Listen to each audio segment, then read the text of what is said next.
I always thought of myself as someone who wasn't afraid of the dark.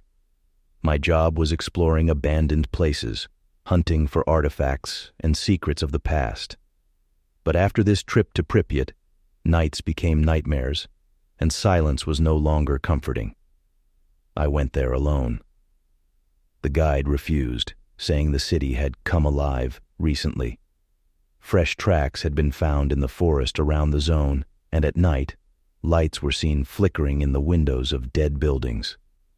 I just smirked. Rumors. The road to Pripyat was familiar. Rusted car frames, cracked asphalt, dust that no one had breathed in for decades. I crossed the zone's border, making my way through overgrown streets. The city greeted me with a grave-like silence.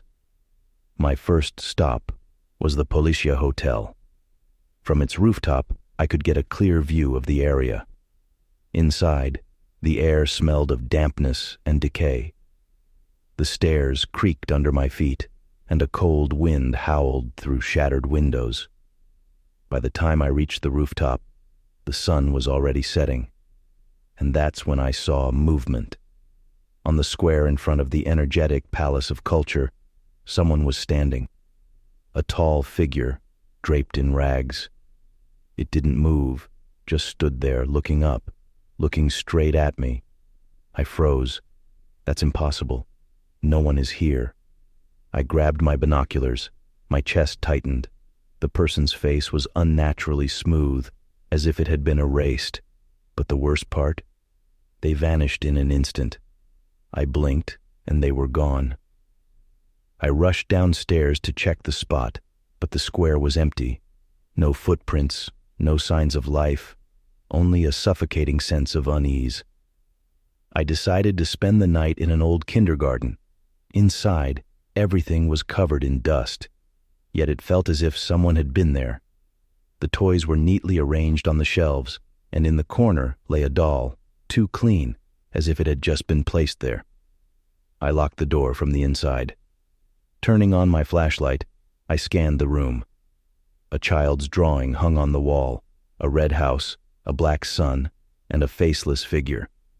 Then I heard it, scratching at the door, software persistent. I held my breath. Footsteps, slow, deliberate, moving toward me. I reached for my gun, but somehow I knew it wouldn't help. Knock, knock, knock. I couldn't take it anymore. I yanked open the door and shined my flashlight into the hallway. No one, but on the floor, wet footprints, small, child-sized, leading deeper into the building. I had to get out. Something was wrong with this place. As I ran outside, night had already fallen. Then I heard the whisper. At first, it was just the wind, but then it grew clearer, slithering into my ears like a parasite. "Why are you here?" I bolted, running through the streets, weaving between the lifeless buildings. Shadows twisted and moved, as if the city itself was trying to trap me. I stumbled into the amusement park. The Ferris wheel stood as a dead monument to the past, but it was moving, slowly, barely noticeable, and in its center something hung, that same figure, faceless. It slowly raised a hand and pointed at me. I screamed. I woke up outside the city, lying in the grass. I don't remember how I got out, but ever since that night, I hear the whisper, "You brought us with you."